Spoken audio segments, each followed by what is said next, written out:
Senhora de Caravaggio, no seu dia, nos brinda com um dia luminoso.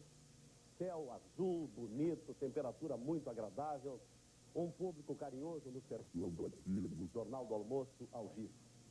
Transcorria o 26 de maio de 1432. Apareceu Nossa Senhora de Caravaggio a uma camponesa, numa cidadezinha chamada Caravaggio, entre Milão e Veneza, na Itália. Naquele local da aparição brotou uma fonte, e nesta fonte os doentes passaram a curar-se. Esta religiosidade italiana veio com a imigração também para o Brasil. E por isso hoje é um dia de muitas festas aqui nesta região. Batismos, casamentos, crismas, missas, além da peregrinação ao Santuário de Caravaggio, Maria do Carmo. É verdade, isso é feriado, né? Afinal, são 111 anos de devoção. Mas a origem dessa região se deve à crise. As crises econômicas, sociais e políticas da Itália no século XIX. Era muita miséria, falta de distribuição de terras, crise interna, fez com que muita gente saísse de lá. Foram expulsos da sua própria pátria. Muitos atravessaram oceanos e tentaram outros lugares. E muitos vieram para o Brasil, vieram para cá, tentar a sua vida, fazer a sua terra, mas sem saber realmente o que poderiam encontrar. O ano de 1888 foi o ano conhecido como o da crise econômica italiana, responsável pelo êxodo de milhões de agricultores. O crescimento da imigração no Brasil no fim do século XIX foi o resultado dessa crise, que fez com que mais de 1 milhão de italianos procurassem no Brasil o que a Itália não tinha condições de lhes oferecer: um trabalho ou terra.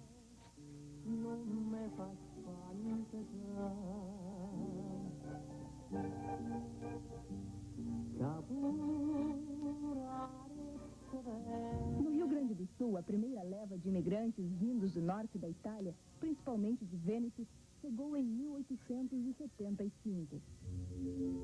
As famílias de Estevão Cripa, Luiz Peráfico e Tomás Radaelli saíram do Rio Caí, onde desceram, e foram até a região de Farroupilha, mais especificamente em Nova Milano.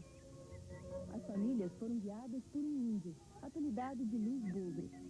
Bugre era encarregado de levar os imigrantes até as terras que o Império lhes havia destinado. O Luiz Bugre era um índio civilizado. Ele era conhecedor da zona, passava por esses matos tudo, conhecia os piques.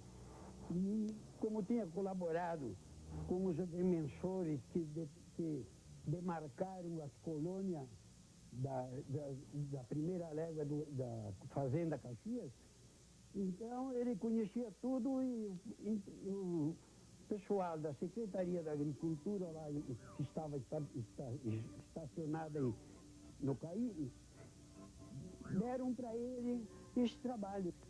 E ele então fazia essa viagem, chegava aqui, ficava com eles aí 8, 10 dias e levava eles até para os matos, aí para os pinheirais, ensinar a juntar pinhão, porque a ração que eles recebiam era para um mês. E às vezes durava até menos, né?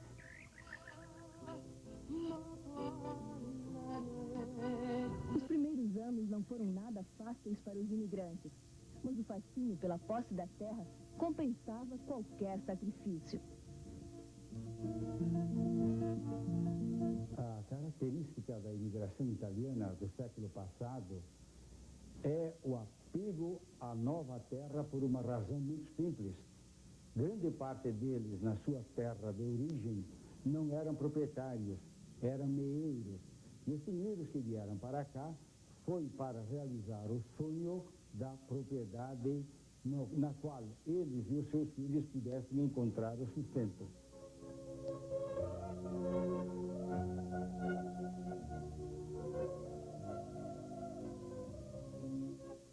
E agora estamos diante de uma verdadeira relíquia da colonização italiana no Rio Grande do Sul. Aqui são 3 passaportes, vou até ler um pedaço, vocês podem observar, em nome de Sua Majestade Vittorio Emanuele, Re d'Italia. Esse é o passaporte da família Cripa.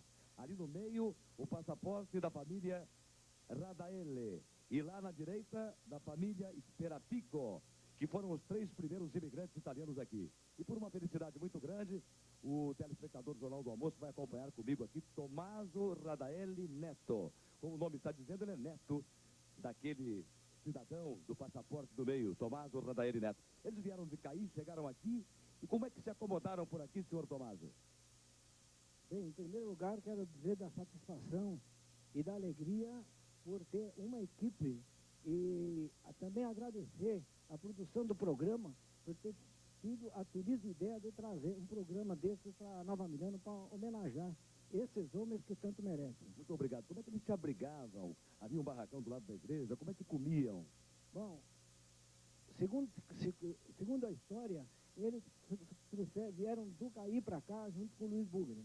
Luiz Bugre os trouxe em Nova Milano porque dizia ele que aqui era uma região onde tinha muita fruta, podiam muita caça, podiam viver quase sem trabalhar. Aqui chegaram, eles mesmos construíram um barracão que aqui do lado tem um pequeno monumento aí, ali que eles permaneceram os primeiros tempos. Sim, tá certo. Fruta, caçar passarinho, que é uma coisa que o italiano gosta até hoje. Mas e como é que conseguiam, por exemplo, sal, açúcar, querosene? Bom, esse que era o maior sacrifício para eles, viu? Aqui na Ponte da Feliz, a família Ruschel já existia ali. Ela tinha um pequeno armazém lá, onde as mulheres ficavam aqui e os homens iam a pé até lá. Quer dizer, hoje eu acho que são mais de 20 quilômetros. Isso aí na Feliz. E como é que se comunicavam? Em que idioma com os bugres e com os alemães? Bem, eles se comunicavam do modo geral, com o Luiz Bugre, com os alemães muito pouco, mas sempre se davam a entender. É que eles falavam aqui ao milanês, né? E quantos eram no total? Esses que vieram em 1875. Bom, era o casal Radaelli, o casal Cripa e o Sperafico tinha 3 filhos. Então são 9 pessoas que os primeiros imigrantes que vieram até Nova Milano. Eu tenho uma curiosidade para encerrar. Esses passaportes aqui, os 3, essa relíquia, como eu disse, estão em bronze fundido. E esse monumento tem quanto tempo? Que idade tem esse monumento? Bom, esse monumento é muito novo. Porque isso aqui foi feito 110 anos depois da migração italiana. É que veio um prefeito Farroupilha, que é do Unirge, mais secretário, que também é bisneto do imigrante, e resolveram fazer essa belíssima praça, que é chamada de imigração italiana. E aí então se mandou fazer isso, que isso é para sempre. Isso é um orgulho para nós. Signore Tommaso Radaelli Neto, grazie. Signore Paulo Santana. Alô, alô, Lauro Quadros, Praça Central de Nova Milano. Ponta de lança avançada da colonização italiana aqui no Rio Grande do Sul. Os italianos encontram qualquer pretexto e fazem no motivo para cantar. Possuem as mais belas canções populares de todo o planeta. E é com uma dessas milhares de famílias que aqui no Rio Grande do Sul cantam em todas as festas, em todas as ocasiões, nas igrejas, em toda parte que vão, que eu vou agora conversar e ouvir a sua música. Clarim Perotti, representante da família Perotti, que aqui também está para cantar. La Virginella é a canção que vocês vão cantar. Qual é a história dessa canção? Bom, a história dessa canção seria um rapaz que gira a Itália e o Tirol à procura de uma Virginella, que seria a namorada dele. Então ele gira a Itália e o Tirol e até que a encontra. Seria essa a história. La Virginella é o nome da namorada dele. Isso, Virginella é o nome da namorada. E o que ele diz sobre ela? Ele diz que se ela não é bonita, ele fará ela ficar bonita. Se ela é magra, ele fará ela ficar diferente. E assim vai. Canta Nova Milano, canta Itália, o canto da vida, canta Encanto da Vida.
isso, como também o jogo, como também a comida e a música que você vai ver depois do intervalo. Já voltamos.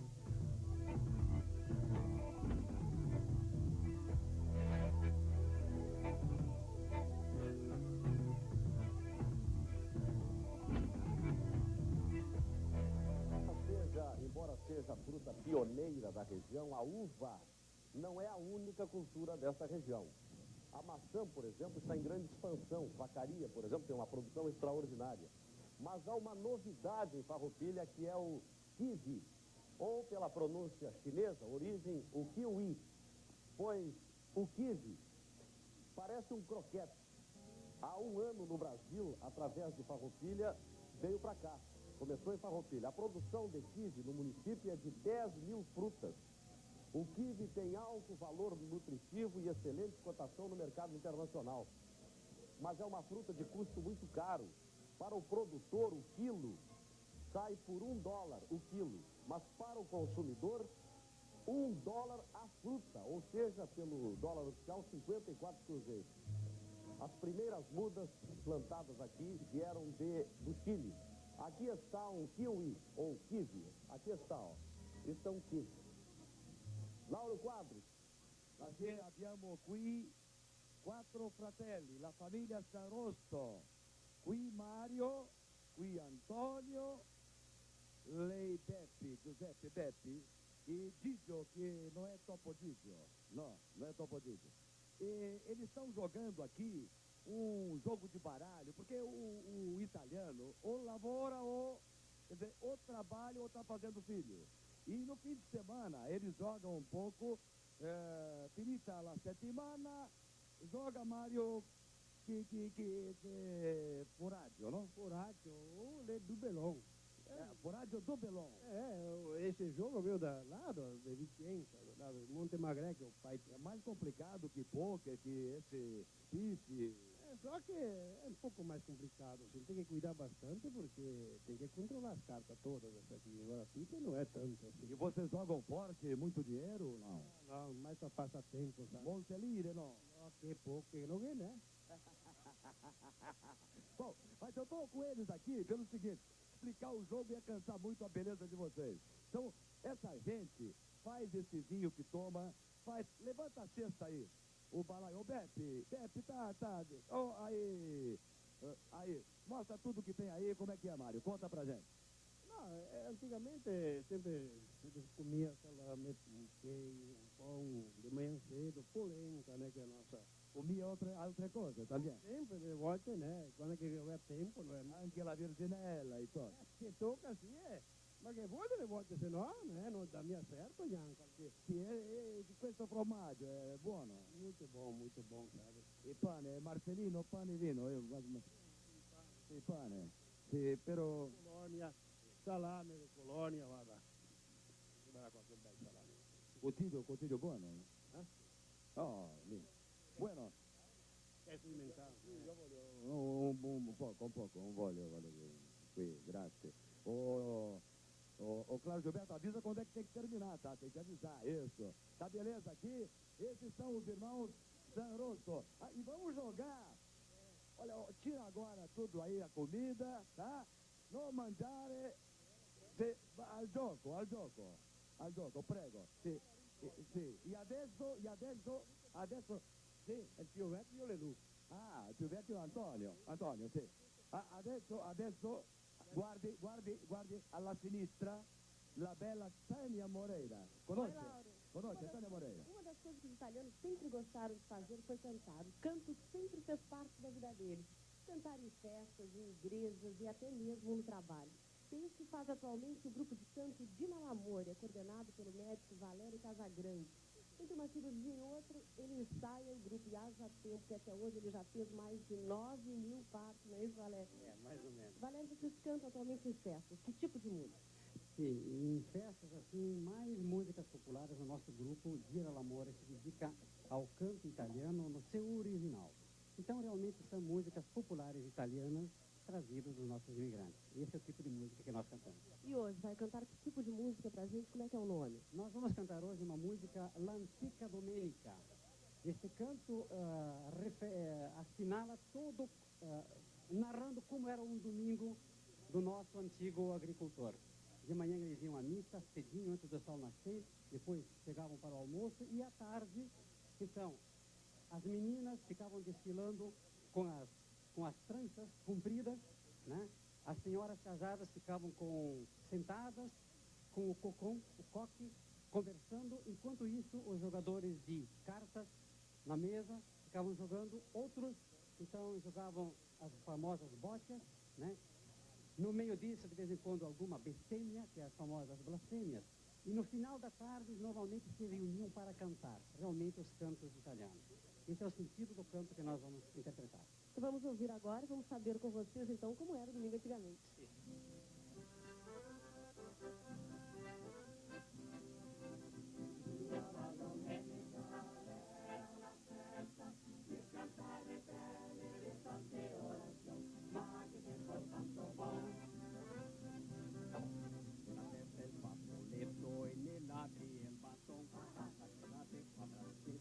Le pareva tanto bom, bom, bom, bom. Dia la domenica era una festa, di cantare belle, di tante orazioni, ma che tempo tanto bom.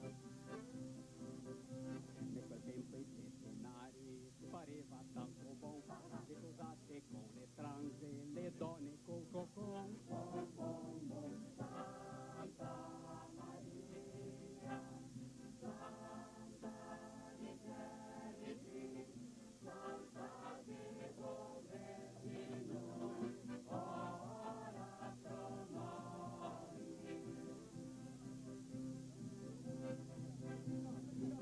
del Rosario, quattrini e bristoletta, come sempre vanno in sera, se faceva una fiocchetta, bom, bom, bom, via la domenica, era una festa, di cantare belle, di tante orazioni, ma che tempo tanto bom.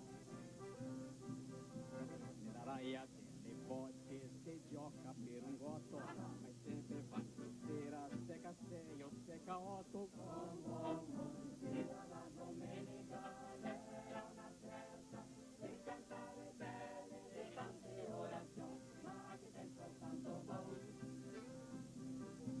Alla luce del speralle si riunivano i cantori per cantar la Virginella e quel mazzolin dei fiori che viene dalla montagna.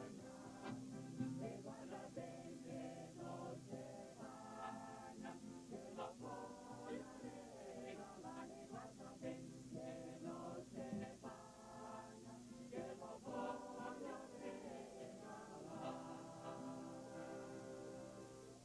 Olha só, maravilha. Aplausos.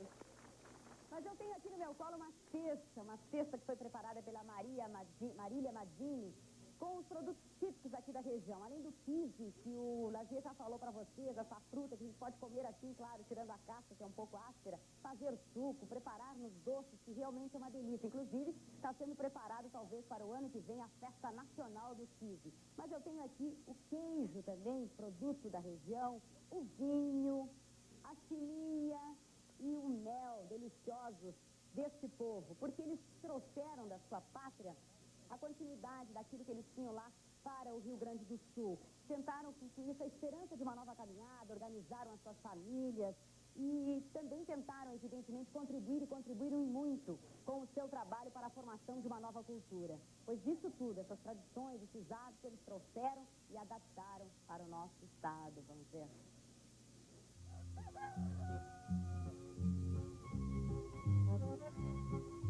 Os italianos, imigrantes e descendentes, por muitas razões não represaram a Itália no Rio Grande do Sul, mas se tornaram os italianos do Rio Grande do Sul. Com uma cultura bem definida, chegaram aqui e começaram uma caminhada própria. Alguns hábitos foram mantidos, outros adaptados, outros adquiridos aqui. Para ter o vinho, por exemplo, sem os aparatos necessários, foi preciso muita paciência. Mas o baril, por exemplo, eu fazia um baril desses ali sem tampa, aquilo era estragado. Durava uns dias e depois pegava acidez e não dava mais. só para vinagre. Então depois fizeram umas pipas. Ali fizeram umas pipas. E ali sim, quando fizeram as pipas, então eles tinham tudo. As receitas alimentares as mulheres trouxeram da Itália e procuraram manter aqui com os mesmos temperos. A polenta a gente põe uma panela no fogo com água, quando ela ferve a gente põe sal e põe farinha mexendo ela, né? Fazer salame é um trabalho feito por homens e mulheres com muito empenho. Seu José, o senhor aprendeu a fazer salame com quem? O salame eu aprendi sempre com meu tio, era sempre ele que fazia, estava sempre trabalhando junto quando matava os porcos, então sempre eu aprendi dele. É muito difícil para fazer salame, como é que se faz? Não é muito difícil, ó, você moe a carne, depois você tempera, bota sal, bota pimenta, alho, um pouco de salnitro. Aí depois você pega, você massa bem até o ponto, né? Está pronto, depois você pega, você ensaca ele. E quanto tempo leva para ficar bom para comer? Olha, isso aí depende também 3, 4 dias para comer o salame. Cozinhar ele dá.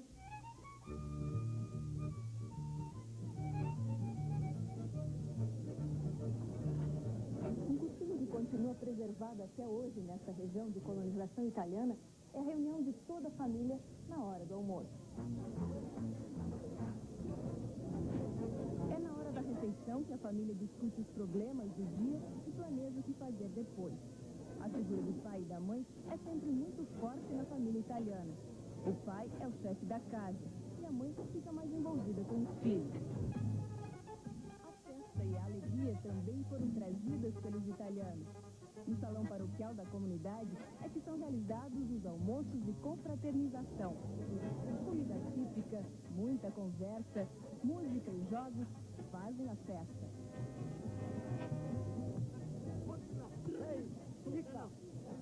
Fica com dois.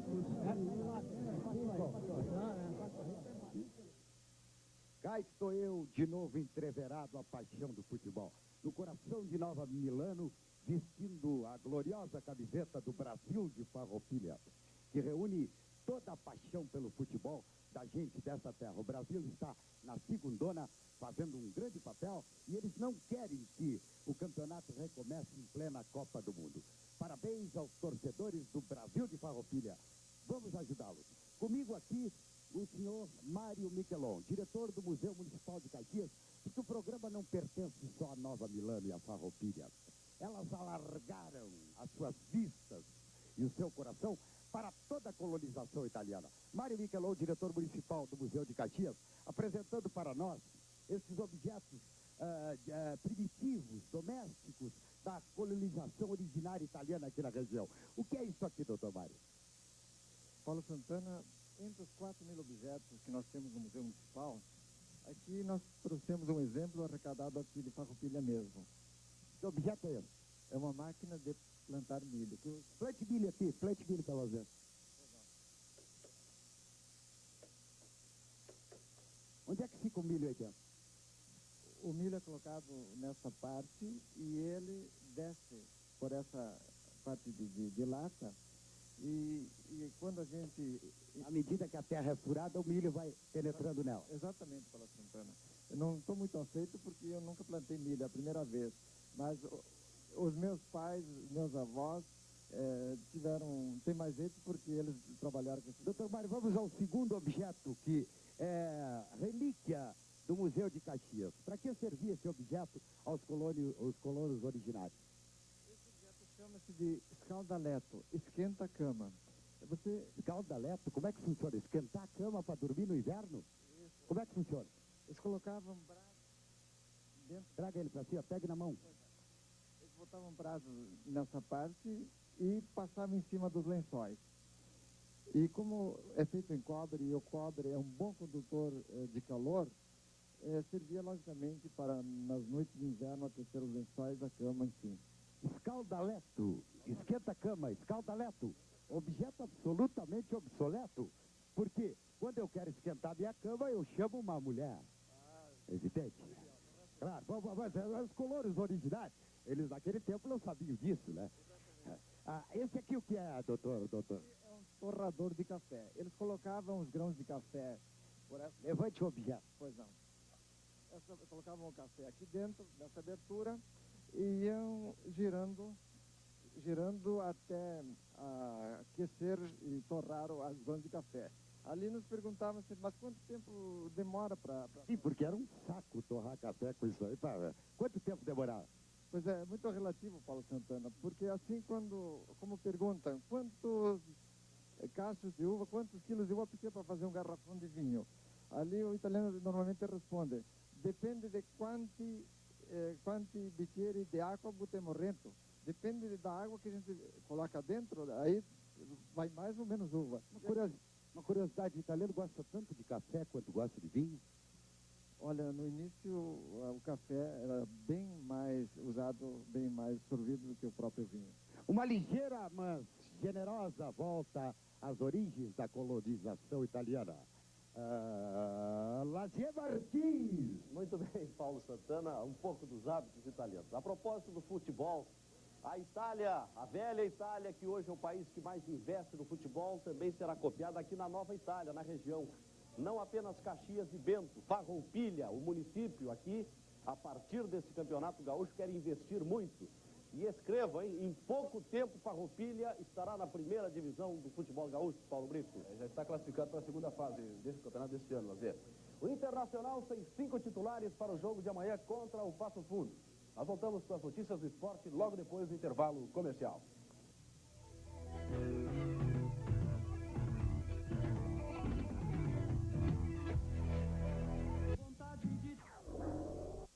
Pepsi, patrocinador oficial da nossa seleção. Gol neles, Brasil.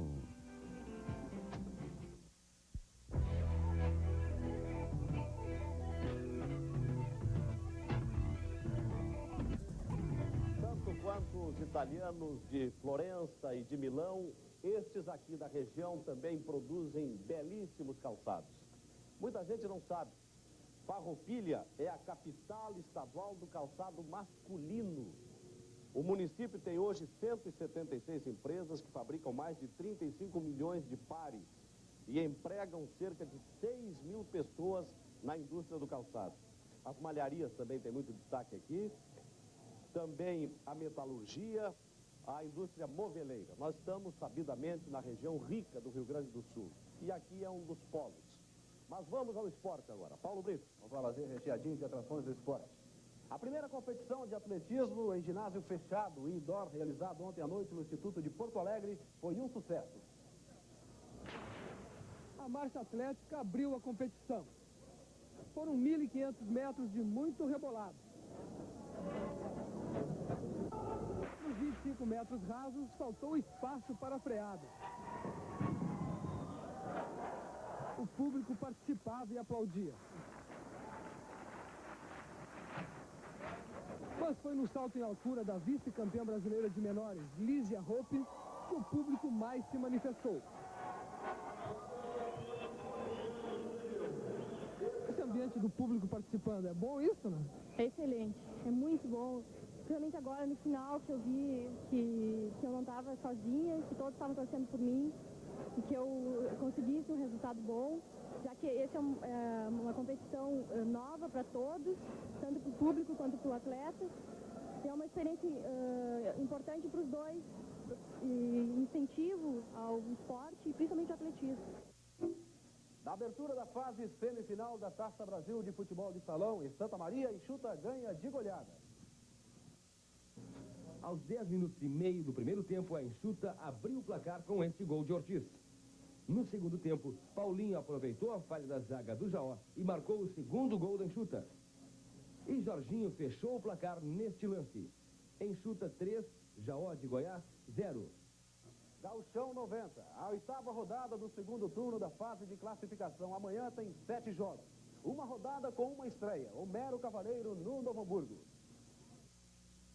No Vermelhão da Serra, o Passo Fundo recebe o Internacional. No Olímpico, o Grêmio joga com o Guarani. No estádio Santa Rosa, o clássico dos Sinos com o Novo Hamburgo e Aimoré. O líder Caxias recebe o Santa Cruz. E o Juventude vai a Pelotas enfrentar o Pelotas. Em Lajeado, o Lajadense pega o Glória. E em Bento, o Esportivo recebe o Ipiranga. O Internacional, que faz uma péssima campanha no segundo turno e que ainda não venceu com o técnico Valdir Espinosa, tem problemas para o jogo de amanhã contra o Passo Fundo. O volante Paulo Afonso Bonamigo renovou o contrato até o final do ano e volta ao time do Internacional. Mas para o jogo de amanhã em Passo Fundo, o técnico Valdir Espinosa tem problemas para escalar o time. O meia Luiz Fernando, que está participando do Recreativo, é dúvida para o jogo de amanhã. Ele levou uma pancada na perna esquerda no treino de ontem. E o ponta Edu voltou a sentir dores na virilha e está fora do jogo contra o Passo Fundo. Para buscar uma solução, a gente tem que parar um pouco e pensar. Quer dizer que o time só vai ser conhecido lá em Passo Fundo amanhã. Vai em Passo Fundo em razão do que aconteceu hoje pela manhã, não é? O Luiz Fernando, que ainda faz um teste, e que o Edu está totalmente afastado desse jogo. Além de Edu, não jogam amanhã Eliseu, Daniel, Marcelo Prates e Norberto. Contra o Guarani, o Grêmio repete o time das últimas partidas com apenas um objetivo: ganhar um ponto extra. No Estádio Olímpico, os jogadores do Grêmio fizeram um treino improvisado esta manhã. Para o jogo contra o Guarani de Cruz Alta, o técnico Evaristo de Macedo vai manter o mesmo time das últimas partidas. O objetivo dos jogadores do Grêmio é classificar o time entre os 2 primeiros no segundo turno e garantir um ponto extra para o quadrangular final. O quadrangular final são só 6 jogos, então esse ponto é muito importante e o Grêmio está em busca dele. O Guarani de Cruz Alta, segundo colocado no segundo turno, é um time difícil, né? É difícil, como todos os outros estão sendo e vão ser também. A gente respeita, mas temos que confiar no nosso potencial. Definido o grid de largada do Grande Prêmio de Mônaco, o brasileiro Ayrton Senna larga na pole position mais uma vez. O francês Alain Prost foi o segundo mais rápido. O brasileiro Nelson Piquet sai na 10ª posição. Moreno e Gugelmin foram eliminados. O Grande Prêmio de Mônaco tem largada prevista para as 10h30 da manhã deste domingo. E um bom domingo para você, Maria. Obrigada para todo mundo também. Mas, Brito, nós estamos com a atualidade aí, né? Falando aí em corrida e tal. Nós vamos voltar depois do intervalo falando sobre a influência da religiosidade nesse povo italiano, nessa gente que chegou aqui em 1875. Tá voltando.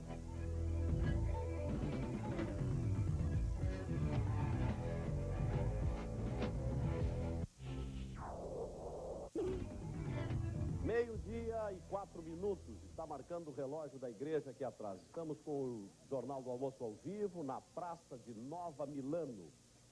E mesclando aqui história com atualidade desta região de Farroupilha. O município de Farroupilha, do qual Nova Milano é o 4º distrito, tem a maior fábrica de calçados de plástico, não do Brasil, da América do Sul. É uma líder nesse setor. A Grandene é a grande indústria do calçado de plástico. A Grandene. Em Farroupilha são 4 unidades que exportam produtos para a Espanha, Alemanha, Itália e Estados Unidos. E a partir da Grandene, que é a grande indústria de Farroupilha, outras com grande destaque, conhecidas indústrias do estado. As lojas Colombo, por exemplo, tem 140 lojas espalhadas pelo estado do Rio Grande do Sul. Tem a Tramontina, por demais conhecida, ramo de cutelaria. A Sabri, no terreno, no setor de calçados. Tem a ITM, setor de tecelagem. O grupo Nutrifar, no setor de alimentação, para ficar com algumas indústrias. Alguns setores fortes da economia aqui da região de Farroupilha, Maria do Carmo. Mas o que também é forte aqui entre os italianos é a religiosidade, muita fé em Deus e crença nos seus santos, como por exemplo na padroeira da Nossa Senhora do Caravaggi, que hoje inclusive tem festa aqui, tem romaria, fez com que os italianos tivessem forças para enfrentar essa terra desconhecida. O sentimento religioso da Itália foi muito forte para eles. E eles acabaram transmitindo isso para os seus descendentes, que preservam até hoje.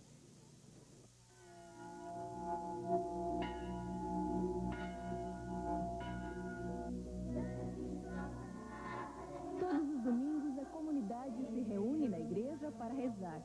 É um hábito arraigado na região da Serra Gaúcha, herdado dos imigrantes. A capela foi para os imigrantes italianos a melhor forma que eles encontraram para se organizarem socialmente. Difícil foi no começo, logo que chegaram, quando não havia capelas e nem padres. Para manter o sentimento religioso, a pessoa mais culta do grupo lia o evangelho para os outros. Depois começaram as construções das capelas. No município de Farroupilha, a primeira capela construída foi esta, a de São José, em 1896. Uma prova da fé da comunidade italiana é a quantidade de capitéis ou capelinhas construídos à beira da estrada. São dezenas de oratórios como este, com as mais variadas arquiteturas.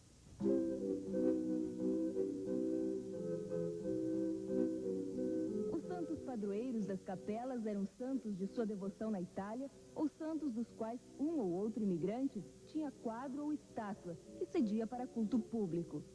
Foi assim que começou a devoção por Nossa Senhora do Caravaggio. A devoção surgiu da seguinte forma.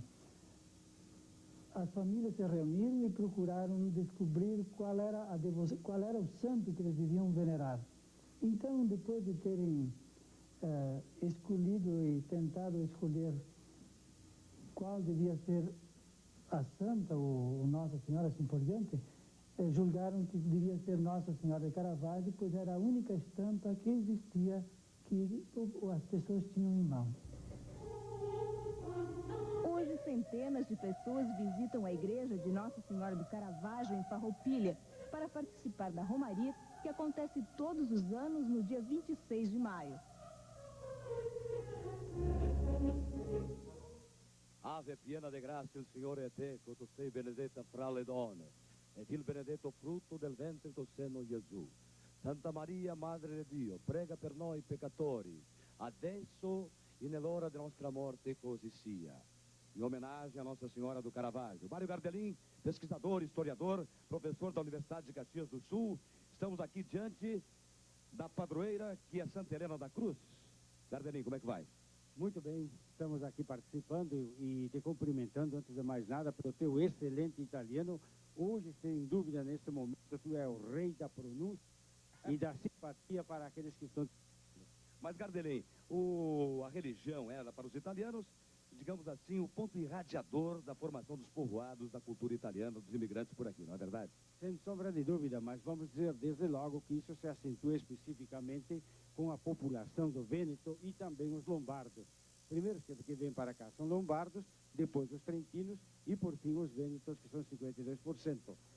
O Vêneto, na Itália, sempre se caracterizou por uma grande religiosidade, especialmente no período da República Vêneta, que se aprofundou quando a República desaparece e os austríacos ocupam a região. É então o clero católico que assume o papel de defesa popular. Quando os imigrantes chegam para cá, meu caro Lauro Quadros, não havia sacerdotes, e então eles se estruturarem em entidades, os mais entendidos passarem a desempenhar o papel de sacerdote, o padre leigo, e toda a sua organização social se dá ao redor da capela. Na Chiesa. Então, ali havia um salão comunitário.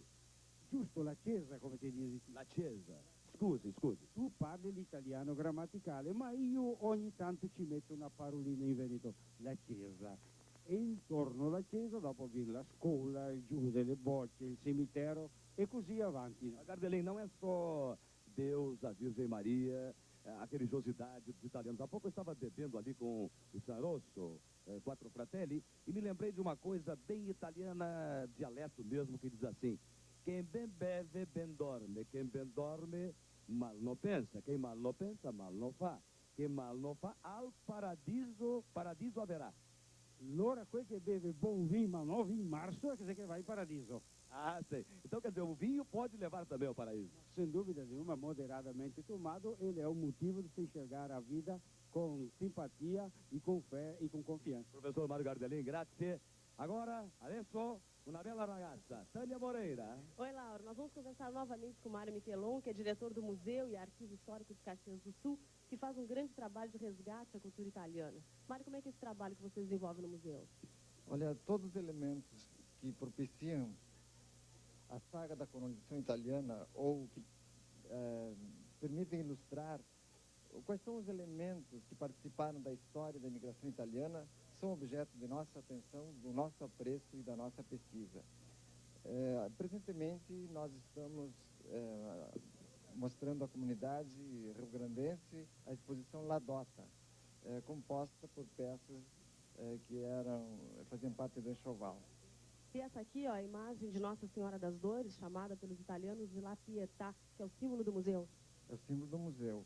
Veja bem que a religiosidade, como acabamos de ouvir do próprio Mário Gardelin, era um elemento forte que fez com que os imigrantes enfrentassem as dificuldades dessa região montanhosa, cheia de pedras, de acessos difíceis. E, logicamente, chegando aqui, encontraram uma carga enorme de dificuldades.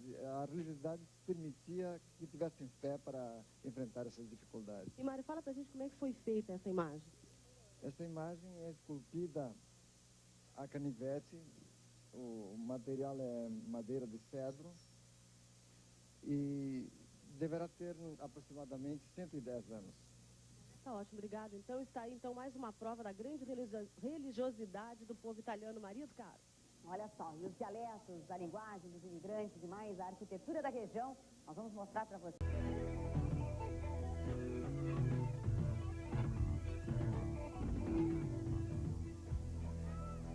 Conservar os hábitos históricos é uma grande preocupação dos italianos. O município de Carlos Barbosa, que fica bem próximo daqui, introduziu no seu ensino escolar a língua italiana. Inclusive, ele é o único no Brasil que tem o ensino da língua italiana nas escolas municipais. Esse trabalho da nova disciplina está sendo quase um ano, mais ou menos, faz agora, em 25 escolas do município para mais de 500 alunos no período pré-escolar até a 5ª série. Uma preocupação muito grande, o resultado está sendo realmente muito bom. E o Lauro Quadros está lá atrás de mim, vai agora falar sobre os dialetos como uma historiadora, hein, Lauro? Olha, Maria, centenas de dialetos, quase posso dizer, dezenas em todo caso, mais de 100 dialetos. E nós convidamos uma pessoa que é especializada exatamente, pesquisadora de dialetos, que também é professora na Universidade de Caxias, como Mário Gardelin, que é Vitalina Frosi, e que nos vai falar dos dialetos que vieram do norte da Itália, que se misturaram praticamente, não é verdade, professora? Senhor. Bem, os imigrantes que vieram para cá, eles partiram de 4 regiões, fundamentalmente, do norte da Itália. E em cada uma dessas regiões eram provenientes também de várias províncias. Assim, nós temos do Vêneto, por exemplo, as províncias de Vicenza, de Belluno, de Treviso, de Pádua, de Verona, de Rovigo. Da região da Lombardia, nós temos o bergamasco, o cremonese, o mantuano, o bresciano. E essa gente se entende? Ou é como, por exemplo, um gaúcho falando com um nordestino, um brasileiro falando com um português, ou é mais complicado? Bem, Laura, eu gostaria de dizer que no início foram falados pelo mínimo 18 dialetos distintos, de acordo com essa origem, com essa proveniência dos imigrantes. Isso durou um certo período, provavelmente até 1910, 1915. E aí foram misturando? Quando os imigrantes isolados do restante do estado e do país, eles viviam neste mundo fechado que era uma pequena Itália. A partir daí, a região começa a se desenvolver e as trocas dialetais se processam. Foi se formando, então, nesse segundo período, que é um período longo, para efeitos de estudo, vai até 1950 aproximadamente, efetuam-se trocas entre os vários dialetos. Até se formar, quem sabe, um único dialeto. E a língua portuguesa começa a se impor concomitantemente. Dessa fusão dos vários dialetos, que há uma predominância dos dialetos vênetos, com um contingente dos dialetos lombardos, trentinos, e particularmente da língua portuguesa, forma-se uma linguagem mais ou menos comum que nós chamamos de koiné. Eu pediria, professor Vitalino, um momentinho, que nós vamos ilustrar com o Paulo Santana, que tem ali em disponibilidade 3 pessoas que poderão dar uma ilustração a esses dialetos a que se refere a professora Vitalina, hein, Santana? São os 3 dialetos, Lauro, que predominaram na cultura italiana. O professor Abele Mauri fala o dialeto lombardo, milanês. O senhor Jerônimo Fanton, este aqui, fala o vêneto. E a dona Luísa Esperafico Guerra fala o trentino. Eu queria perguntar para eles, como é que se diz, cada um no seu dialeto, é melhor morrer como gremista do que viver como colorado. Seu Fanton, como é que se diz isso no dialeto milanês? In dialeto é melhor morrer como gremista do que viver como colorado. Dona Luísa, no dialeto vêneto. É meglio morire come gremista do que colorada. E, senhor Abele Mauri, no dialeto lombardo, milanês, como se diz? É meglio morire gremista como... vivere gremista como morto colorado. Milanês agora. Eu te adoro, vida minha, até a morte. Milanês? Eu te adoro, vida minha, até a morte. Eu te adoro, vida minha, até a morte, em Vêneto. E te adoro, vita mia, fino la morte. Perfeito. E Luísa, aliás, Abele Mauri, em milanês, como se diz isso? Te adoro, la vita mia, fino la morte. Perfeito. Seu Fantão perguntou para mim se eu queria milanês. Não, pode ser adorei mesmo. Lauro Quatro. Professora Vitalina, o que achou? Eu acho que foram trocados os personagens, né? A Abele Mauro é o milanês, o Fantão é o Vêneto e a Luísa é a trentina. Claro que há outros contextos que mostrariam melhor a diferença entre um dialeto e outro. A senhora poderia sugerir uma combinação, por exemplo? Eu sugeriria, por exemplo, uma frase. Nós estamos aqui para festejar o nosso lugar. Ah, o senhor é o milanês, por favor. Dialeto... Dialeto Vêneto. E qual é a frase, professor? Nós estamos aqui para festejar o nosso lugar. No ante mi son qua, apposta para festejar a festa do nosso posto. No Trentino, da dona Luísa Guerra. Lì sono qui per festeggiare il nostro posto. E aqui no Lombardo, milanês, do senhor... Festejar o nosso posto. Repita. Repita. Mi sono qui per festejar o nosso posto. Perfeito, professora? Sim. É isso. Okay. Eu troquei, mas italiano é tudo a mesma coisa. Maria do Carmo. Paulo Santana. Olha só, mas depois dos dialetos, da linguagem, nós vamos passar para a arquitetura. Os imigrantes italianos e seus descendentes construíam as suas casas conforme o ambiente e as suas necessidades. Essas casas foram construídas de uma maneira espontânea e com características bem peculiares. Nós vamos conhecer agora, então. É no interior dos municípios de colonização italiana que podemos apreciar um dos mais belos acervos deixados pelos imigrantes. São construções que, apesar do desgaste do tempo, impressionam pela forma, força expressiva e comodidade.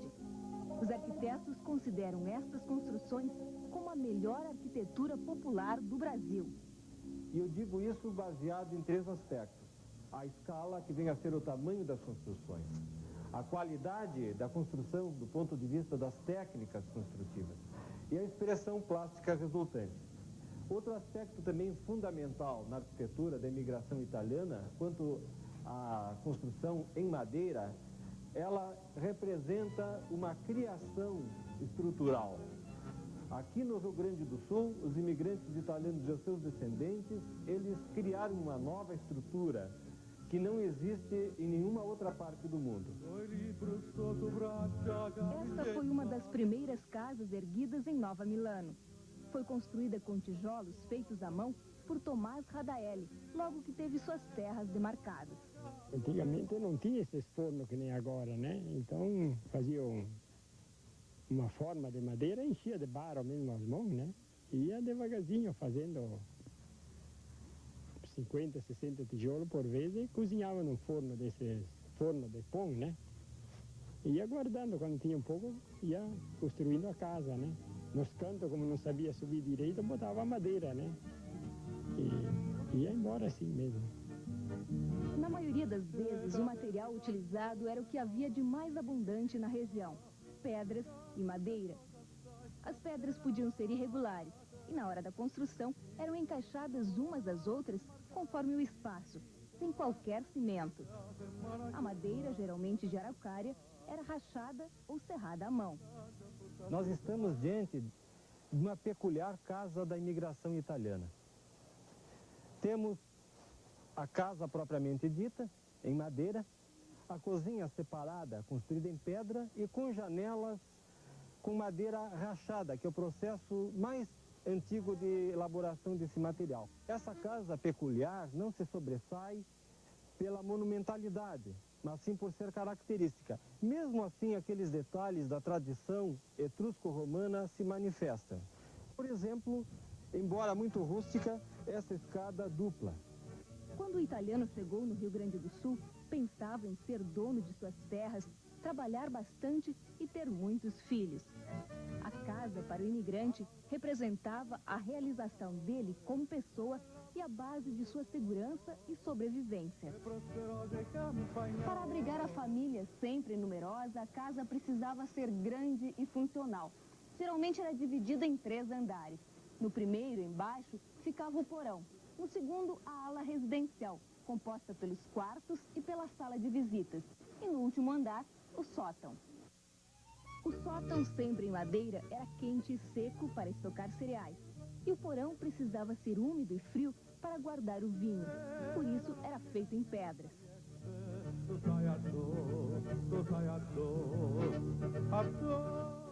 Mais música. Afinal, falar em colonização italiana é falar também em canto. Eu estou aqui com o Coral Municipal de Farroupilha. A regente é Anita Campagnolo. Anita, como é que surgiu esse coral?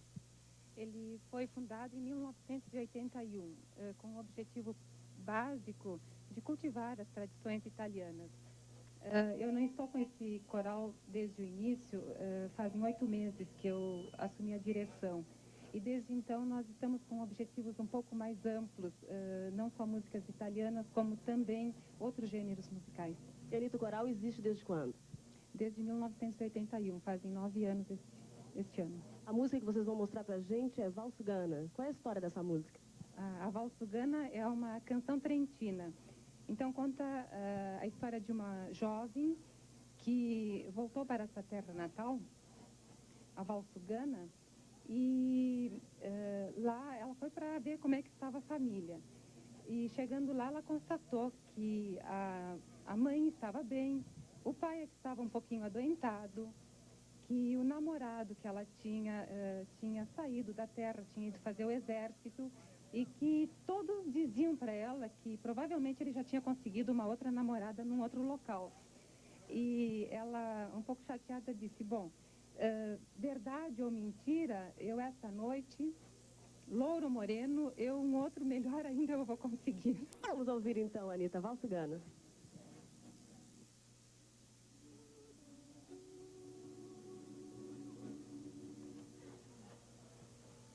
Quando andremo fora pela Valsugana, quando andremo fora pela Valsugana, e a ritrovar la mamma, a vedere come ela sta, e a ritrovar la mamma, a vedere come ela sta.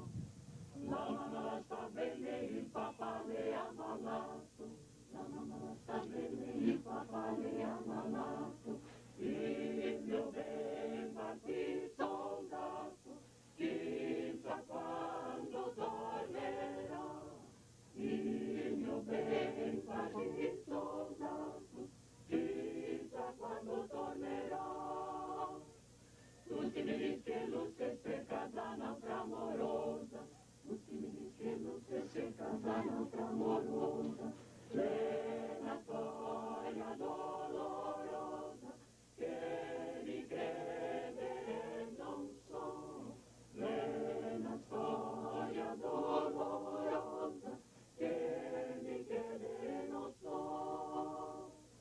Mi non la credo, ma se fosse proprio vera, mi non la credo, ma se fosse proprio vera, biondo muore ancora stasera, l'altro merlo troverò, biondo muore ancora stasera, l'altro merlo troverò.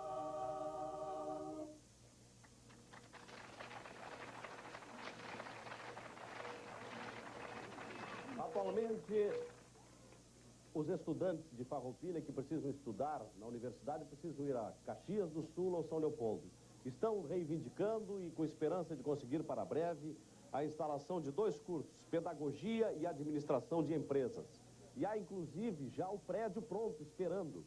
Fica na companhia, na campanha nacional das escolas da comunidade, CNEC, onde ontem à noite tivemos o debate da equipe do Jornal do Almoço, com um público jovem, na faixa dos 20, 25 anos, e chamou muito a atenção da nossa equipe o interesse, a reivindicação, o apelo dos jovens aqui de Farroupilha por uma programação da RBS TV mais no telejornalismo, na discussão de opiniões, de debates, de entrevistas sobre política, economia e educação. Nos chamou muito a atenção e a direção da RBS já está anotando essas reivindicações todas. Mais jornalismo na RBS TV, mais espaço é o que todos pedem. Cristina. Vamos ao espaço da notícia, então, com a Rede Regional de Notícias. A notícia de destaque de hoje é daqui da região em que nós estamos, de Farroupilha, onde nesse final de semana 200.000 pessoas participam da procissão de Nossa Senhora do Caravaggio. Você vai ver logo depois do intervalo. Na gerência da Companhia Estadual de Energia Elétrica em Caxias do Sul, um dos 6 caminhões mais modernos no estado para manutenção da rede energizada. Com esse tipo de caminhão é possível trabalhar numa rede de alta tensão sem cortar a energia elétrica. Pois estamos realizando o Jornal do Almoço aqui em Nova Milano, já contando com um desses caminhões modernos, caminhão grua, como se chama, que está aqui na rua, já prestando um grande serviço ao Jornal do Almoço. Rede de Notícias, Cristina. Começamos a ver com a greve dos ferroviários. No terceiro dia de paralisação, nenhum trem está circulando no estado. Segundo a Rede Ferroviária Federal, os prejuízos com a greve já chegam a 60 milhões de cruzeiros. Os funcionários querem estabilidade no emprego e reposição salarial de 126%. 200.000 pessoas participam nesse final de semana da procissão de Nossa Senhora do Caravaggio em Farroupilha. A procissão é uma tradição de 111 anos e foi trazida pelos imigrantes italianos. A caminhada dos pagadores de promessa começa desde cedo. O dia mal amanhecia e os primeiros romeiros já estavam a caminho do santuário de Nossa Senhora do Caravaggio. O santuário fica a quase 20 quilômetros de Caxias do Sul, mas os romeiros já estão acostumados com o percurso. A devoção à Senhora do Caravaggio faz os romeiros cortarem caminho pelo meio do mato e encontrarem baixas temperaturas na serra, geada e serração. Foram quase 3 horas de caminhada até chegar ao santuário. Aqui os romeiros encontraram uma outra multidão que acompanhava a missa do lado de fora da igreja. Os pagadores de promessa praticamente lotaram essa igreja menor com as oferendas à santa. 3 pessoas ficaram feridas num acidente esta manhã entre um ônibus e um caminhão na autoestrada Porto Alegre-Osório. O ônibus vinha de Curitiba para Porto Alegre. Os feridos são os motoristas dos 2 veículos e um passageiro do ônibus. Eles foram medicados no pronto-socorro da Zona Norte de Porto Alegre e depois liberados. Nas últimas 24 horas, 3 pessoas morreram e 24 ficaram feridas em 3 acidentes nas estradas gaúchas, segundo registros da Polícia Federal e Estadual. O delegado Roque Vilande pede segunda-feira à Justiça a prisão preventiva dos médicos conhecidos como Madruga e Almeida. Eles são os responsáveis pela clínica de aborto localizada no centro de Porto Alegre, onde ontem morreu a menor Fábia Seales, de 17 anos. O corpo da menor foi sepultado esta manhã no cemitério São João, em Porto Alegre. Os pais, que foram presos acusados de cumplicidade, receberam autorização para participar do enterro. Depois, retornaram ao presídio. Porto Alegre amanheceu encoberta pela cerração. Os voos da manhã no aeroporto Salgado Filho atrasaram porque não havia condições de pouso e decolagem. A visibilidade era mínima e foi difícil até andar de carro pela cidade. Porto Alegre, 10 horas da manhã. O frio se foi, mas a geada ainda está no chão. E no céu, um forte nevoeiro não deixa o sol brilhar. Isso é que os meteorologistas chamam de inversão térmica. Fenômeno à parte, a capital gaúcha amanheceu assim, coberta pela cerração. Em uma das principais avenidas da cidade, os carros circularam com os faróis ligados. Quem não tinha farol, sumiu na cerração. A torre desta usina perto do rio Guaíba custou a aparecer e o rio mal pôde ser visto de manhã. A mudança no tempo foi o grande problema para quem precisou viajar de avião hoje. Durante toda a manhã, o aeroporto Salgado Filho em Porto Alegre ficou fechado, tanto para pouso quanto para decolagem. No saguão do aeroporto, a espera foi longa. Os 5 voos da manhã partiram com 4 horas de atraso. Estava esperando um professor norueguês que vem de Buenos Aires, deveria chegar às 9h30, até agora, 11 horas, não chegou ainda. Perdi o voo das 7 horas. E agora? Agora eu vou amanhã, porque a conexão para Porto Velho é muito tarde. Eu vou ficar muito tempo no aeroporto, eu não posso. O aeroporto Salgado Filho foi reaberto às 11 horas da manhã. No interior do estado, a meteorologia registrou nevoeiro nas regiões da Serra e da Fronteira. A temperatura mínima foi de 4 graus e 3 décimos em Campo Bom. Na capital, a mínima ocorreu às 5 horas da manhã, 7 graus e 3 décimos. A previsão para hoje é tempo bom, com temperatura em elevação. E é com tempo bom que nós continuamos o Jornal do Almoço, Maria. É verdade. Daqui a pouco, il gran finale.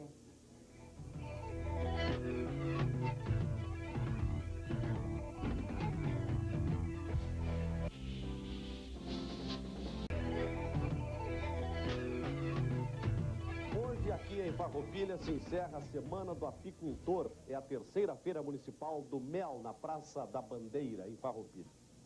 Festa é o que não falta em terra italiana. Vamos dar uma olhada. De 14 a 29 de julho, em Bento Gonçalves, a Festa Nacional do Vinho, a Fena Vinho. Em Garibaldi, também em julho, a Fena Champ. Em Veranópolis, há bem poucos dias, a Fê Maçã. Em Caxias, alternadamente, a Festa da Uva. Em Flores da Cunha, a Fenavindima. Aqui em Farroupilha, se realiza em outubro próximo uma festa que faz parte do calendário estadual, o Fegarte, a Festa Gaúcha da Arte e Tradição. O Fegarte reúne em Farroupilha mais de 80 mil pessoas, 3 mil artistas e a disputa em 15 modalidades de concursos, chula, gaita, canto. E há convites para que o Paulo Santana participe do próximo Fegarte. Você vem ou não vem, Paulo Santana? Mas evidente que venho, meu caro Lazia Martins. Pois eu, em primeiro lugar, queria agradecer em nome de toda a equipe a extrema hospitalidade e o ambiente acolhedor do Hotel Dom Francisco, onde nos hospedamos. Eu estou aqui com o Abrilino Xavier dos Santos. O Abrilino, sabe, Abrilino, que as pessoas dizem que os italianos são preconceituosos. Pois você é um desmentido, Abrilino. Você se integrou de tal forma, nós estivemos nos informando, a comunidade aqui em Nova Milano, os italianos em geral, que você é às vezes até mais que um deles. Eles te estimam como estimam aos melhores amigos. Eles gostam de ti, eles te adoram, Abrilino. Como é que tu conseguisse isso, Abrilino? Fiquei de novo, cheguei aqui e tal, mas se alguém lhe informou que eles estimam mais eu do que muitos deles, é mentira. Mas le mia vera quello que disse, porque tanti de loro mi piace mia. Olha, agora vocês vejam, ele está falando em italiano. Me diz uma coisa, Abrilino. Abrilino, hoje eu estou trocando tudo. Tu casaste com uma italiana aqui? Sim, sou maridado com uma italiana. Uma italiana? E é verdade que 2 italianas, certas vezes, brigaram por tua causa? As minhas não chegaram... Em português. Não chegaram a brigar por mim, mas sim chegaram até a perder amizade por causa disso. Não porque eu era lá, talvez, grande coisa, mas assim, por curiosidade, né?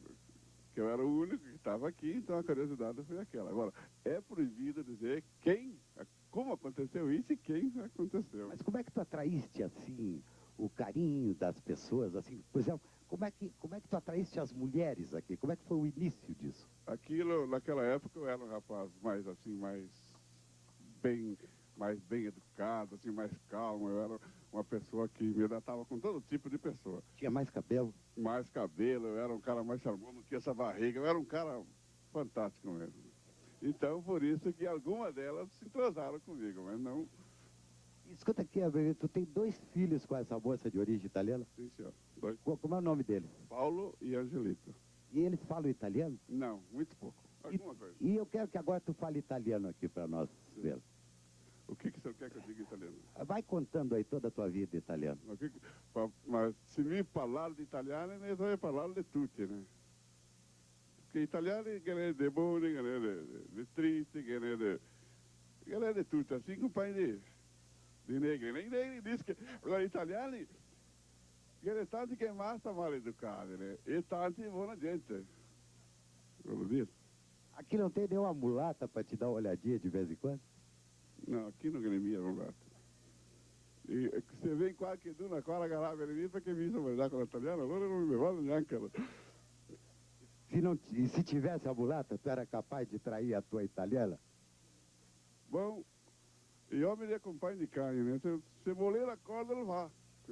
Tem eles aí de volta. Olha aí, ó. Olha aí, Lauro Quadros. Que coisa maravilhosa. O Abrilino aqui de Nova Milano. Parabéns, Abrilino. Olha as palmas aí do povo. Lauro Quadros. Muito bonito, Paulo Santana. Emocionante mesmo. Vou mostrar agora para vocês o coral constituído pelos professores da 4ª Delegacia de Ensino. Esse traje que está sendo mostrado agora é um traje estilizado das vindimeiras em dia de festa, não é verdade, Ivete de Carli, que é a regente do coral? É isso aí. É, as vindimeiras em dia de gala, em dia de festa. E esse coral existe há quanto tempo? Há quase 10 anos. Nós vamos completar 10 anos no dia do professor, 15 de outubro. Estilo de música?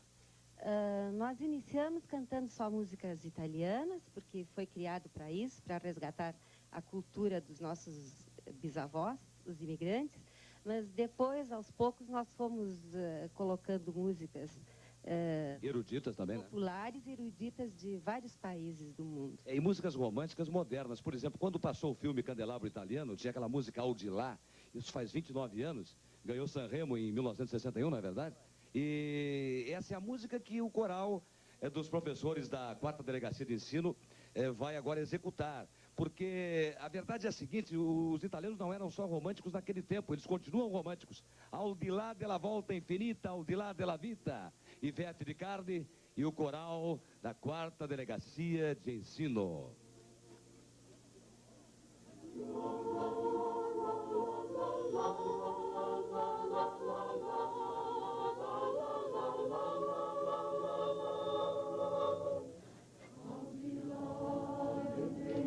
Precioso, dizei tu,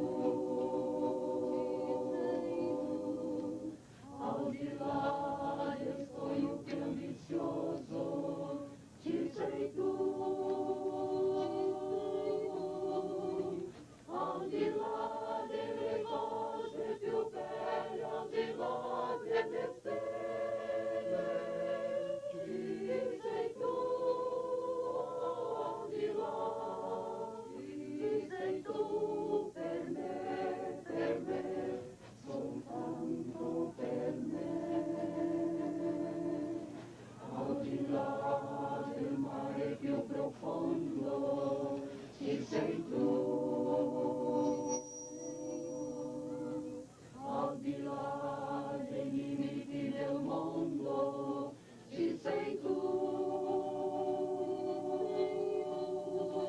Al di là della volta infinita, al di là della vita, ci sei tu, al di là, ci sei tu per me, la la la la, la la la la, la la la la.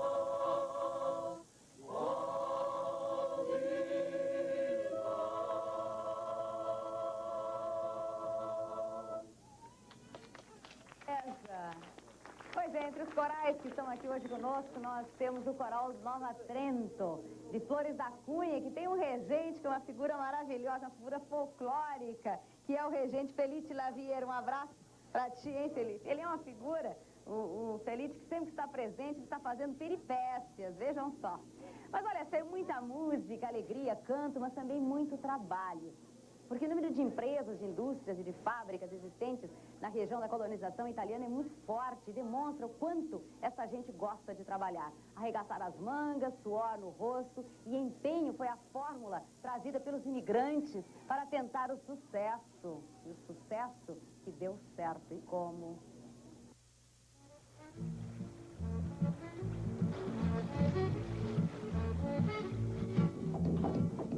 A necessidade exigia e o corpo não negava esforço. Trabalhar se tornou para os italianos uma missão que eles encaravam com seriedade e alegria. O prazer pelo trabalho e a certeza de que só com ele o sucesso estava garantido foram passados aos filhos, aos netos, aos bisnetos. Ora, eu gosto de trabalhar desde aos 18 anos. Trabalhar. E a gente, bom, uma por necessidade e outra porque a gente começou a trabalhar e sempre teve aquele amor de trabalhar na ferraria, né? As atividades artesanais, inicialmente voltadas à manutenção e produção de utensílios domésticos e de implementos agrícolas, foram aperfeiçoadas. Com o tempo, os antigos moinhos, serrarias, carpintarias, ferrarias se desenvolveram e se tornaram indústrias de grande porte. Uma pequena cutelaria artesanal começa a transformar o aço em facas e canivetes. O trabalho do antigo sapateiro é substituído por novas tecnologias. O sapato passa a ser fabricado em série. Essa é a evolução de uma das maiores fábricas de calçados de plástico do Brasil.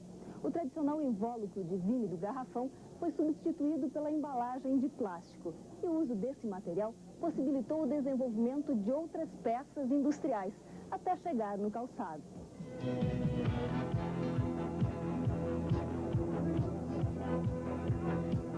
Trabalhar em família é uma característica que os italianos trouxeram consigo e implantaram aqui com raízes muito fortes. A maioria das empresas fundadas nesta região é administrada por pais e filhos. Eu comecei com a idade de 14 anos, comecei a trabalhar de sapateiro. Aí depois a mulher resolveu botar uma malharia, né?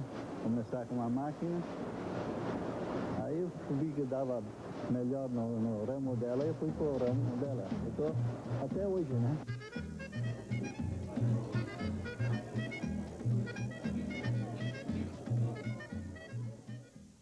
Faltando 6 minutos para 1h, estamos aqui na praça, como é mesmo? Praça da Imigração Italiana. E recebendo o ilustre prefeito de Farroupilha. Ele chegou ontem da Itália. Ele estava lá em missão oficial, junto com mais 6 prefeitos da região. Seus ancestrais eram italianos de Vicenza. Clóvis Anfeliz, é um prazer tê-lo aqui, prefeito. E resumo o que conseguiu para o município na Itália.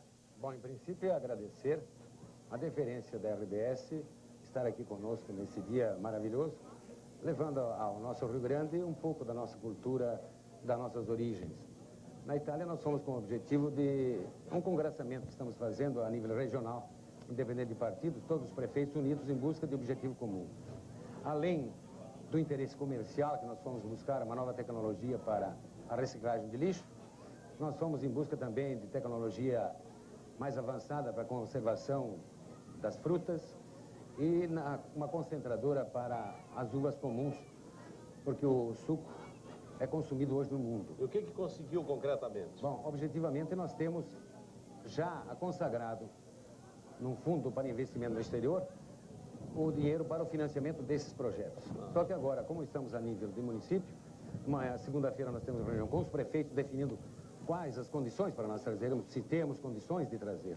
Para os particulares, tanto para as cooperativas, que eu acho em busca de uma concentradora para produzir os sucos, que nós aqui temos muitas uvas híbridas, sim, que são feitas vinhos, mas que não são vinhos a ponto de competir a nível de mercado. Pois não. Mas o suco tem potencial para vender no mundo todo. Até os italianos se prontificaram a comprar tudo aquilo que nós produzimos. Muito então, é investimentos que nos interessam e que serão viabilizados via a conjunção de esforços de toda a comunidade do Nordeste, em todos os municípios. Sim. Prefeito Zanfeliz, nós sabemos que Farroupilha e aqui a região, incluindo o distrito de Nova Milano, É uma região próspera, nós estamos percebendo uma cidade limpa, uma comunidade muito organizada, uma comunidade que praticamente financia também a sua própria segurança pública. Nós gostaríamos que, assim, resumidamente, o senhor transmitisse ao público ouvinte de todo o estado, público telespectador, o que é o seu município no momento. Bom, em princípio, dizer o seguinte, administrar Farroupilha não é um trabalho fácil, mas é honroso, porque é uma comunidade toda que se junta e trabalha em comum. A questão da segurança nos preocupa, temos investido nessa área, mas é um problema que não está feito apenas o prefeito, depende de outras medidas complementares a nível de governo estadual e federal, que investissem mais nessa área, melhorando as condições, porque o nosso problema é conjuntural, não é apenas... Sim. O seu município hoje, ao que consta, é o 15º em arrecadação no estado. 15º em arrecadação de sempre. Está bem, né? Está bem. É verdade que chegou ao ponto de recusar a instalação de uma montadora de automóveis, essa que está por vir para o Rio Grande do Sul, para não popularizar demais a cidade? Nós já temos problemas maiores dos municípios que atraem a migração, é esse que nós estamos vivendo no Vale dos Sinos, na região de Caxias, Farroupilha, Bento Gonçalves. Sim. Então, o problema é que nós descentralizar, eu acho que é mais econômico para o país, é descentralizar o meio empresarial. Investir, como eu vi na Itália, sim, as fábricas estão lá na lavoura. Sim. Fábricas grandes estão lá na lavoura, cercadas de parreira, de maçãs, de peras. Lá está a fábrica. A distância, não há que nem aqui nós temos, Porto Alegre com os problemas de Canoas, poderiam ser evitados se nós levássemos as fábricas, em vez de levar as pessoas. Muito bem, então o senhor trouxe boas lições de lá. Muito obrigado, prefeito do PMDB, Clóvis Zanfeliz, aqui na praça de Nova Milano. Nós estamos chegando ao final do programa, nós já queremos anunciar o próximo Jornal do Almoço no interior do estado. Será no dia 14 de julho, na histórica cidade de Triunfo.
Mas tratem de partir alegres, cantando, pois não convém que vocês partam chorando. Não tenham medo de deixar amigos que são inimigos. Aqui no Brasil, vocês encontrarão amigos e alegria à vontade. Temos comida à fartura e dentro de 2 anos também bebida. E a mãe não fique ouvindo seus irmãos a dizer que lamentam que seu sangue vá pelo mundo. Nós partimos pelo mundo, mas para viver melhor. Trecho de uma carta de Paolo Rossato, 1884.